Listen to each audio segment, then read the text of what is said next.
Good morning, LinkedIn. Hope you're doing well on this Friday. So I'm just relaxing here and reading this excellent book. Phil Knight, the founder of Nike. You can learn so much on the creation of Nike as a brand, the logo, how much marketing we take from it. The world's biggest sports brand, revenues now in excess of $30 billion a year. It's more than that now, I think, a lot more. And everyone likes the logo, the swoosh, but I think that we're living in a very difficult world now. Forgive me, my son's just coming down a little bit too much, but we're living in a very difficult world now for startups, entrepreneurs, and businesses that really want to, kind of, fashion brands, any brand really that wants to start a successful company now and scale it up.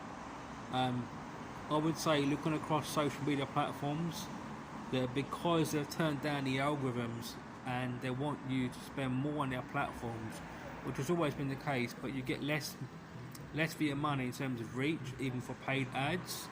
And I've seen that across all the big guys, including here on LinkedIn. And that makes sense, business strategy, because they need to make money. I get that. So it makes it a little bit more harder for you scalability, I would argue. And what I'm taking from this book is where you need to start. And sometimes you could read all the business books in the world and watch all the advice, and sometimes it's the most humblest places where we start a brand or where we get our research from. And I think that gives me hope for the future for many of you that want to start a company and you're passionate about not making money exactly. You want to make money, I get that, but something to give value to the world and to your potential customers. I think there's too many brands out there. Excuse me, dry throat. There's too many brands out there that just want to make a quick buck for the sake of it, and I think those brands fall down always. That's why the startup industry is very short and it's free. The ratio is 1 in 3, 1 in 5, I can't remember now, that are successful, and even that trajectory only goes for a certain amount of time. So, branding is everything, and the Nike sticker, I'll get it again because I love it. The swoosh is something to remind us that when you create a brand that has a symbol of hope, I mean, when you buy a Nike trainer, you buy it because you would hope that it will last, and maybe you just buy it because of the name, you like it, you prefer Nike. I like all three sports brands, the world's three biggest, which is Nike, Adidas and Puma. I like all three, in all honesty, in their products. I don't always agree with the adverts, like most branding, because I think that the fundamental problem with branding today is that you could say it falls in geopolitical risks. That because, for instance, and I'm not appealing and I'm not against the LGBT community, I'm a born again Christian. So I don't agree with what they're doing, but I don't promote them. But at the same time, I don't want people to oppress them. I think it's wrong that we oppress a group of people because of their beliefs, but we don't want to be overshadowed and their beliefs forced on us. So I know there's a lot of divide at the moment, and I say, look, we need to have peace. Let's get around the table and sort this out, because it's going to get bad. And maybe that's what it needs. It needs a new brand to uplift people. And when we've got the Equality Act here in the UK, everyone has don't discriminate people against the age, sex, race or religion. But at the same time, I know there's a lot of worried parents at the moment there's a lot of controversy in UK school education at the moment because of the LGBT, not because of the LGBT community, but because people are very undivided around what constitutes to be the correct way of saying what a man is, what a woman is. I know what that is for me as a born again Christian, but I can't, it'd be unfair for me to say, look, you're wrong, because you know, it's a harsh world, and if it's not one community of people getting oppressed, it's another.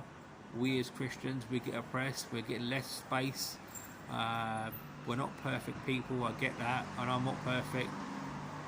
So it's hard, and I think that's the difficulties of the other side of trying to create a world, or any startup now, is a brand that celebrates equality is difficult because you've got your own personal beliefs. I'm a born again Christian, but I equally respect the equality that as a former teacher, I never discriminated against any of my students because I love people. I don't care what age, race, religion you are.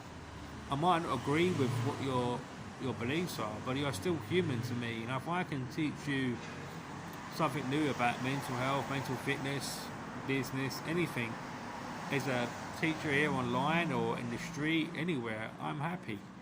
So we've got to start thinking about how the branding function can work in terms of equality. We don't all need to be putting stickers on our logos to say this, that, and the other. And I think it is a trend at the moment. Some people are fed up with different logos. Some people, I know brands are flying the rainbow colours. I don't support that because I'm a born again Christian. But at the same time, I get it because they want to be seen to show equality, and I think that's important. But it's a fine line between antagonising one set of group of people because you can't please everybody. And even in my humble career as a teacher, I always found sometimes the more people that I taught, and I got to about 200 students maximum, and that's a lot for any teacher, that you try to be inclusive as much as possible as you professionally can with learning disabilities and, you know, culture, because you're governed by that in the classroom anyway, and you love teaching because you want to help people and inspire people, pass your skills, create fantastic lessons, engaging lessons, student-centered, and I try to keep those principles as I did in the classroom in the real world. It's a lot more harder because the world is a big place, but I think we're going to dangerous levels of anger from a lot of people.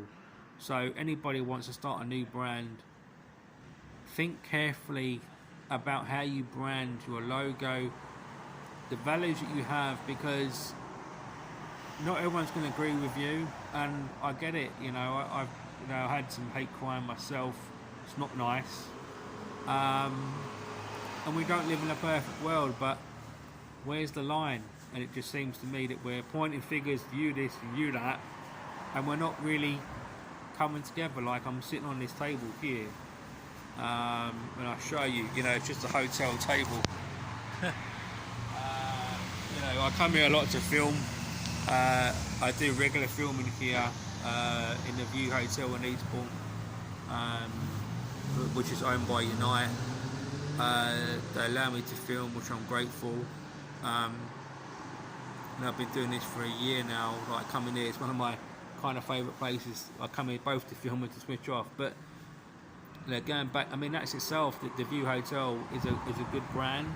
It's I can't remember the hotel company that manages it. But you know, Unite themselves, and I support them 150%. I want people to have fair pay, but we live in a harsh world where money is not always available, and it's difficult. And I was talking about this the other day on my live talk. The fact is that when you look at the quality and wealth distribution, it's always going to be unfair, and the gap seems to be going like that, and not like narrowing. So again, that comes into those that want to start a new business.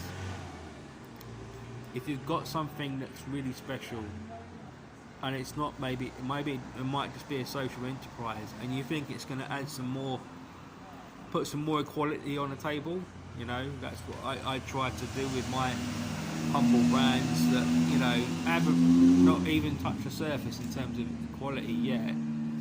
But that's my hope, to introduce a brand to increase equality and to help others.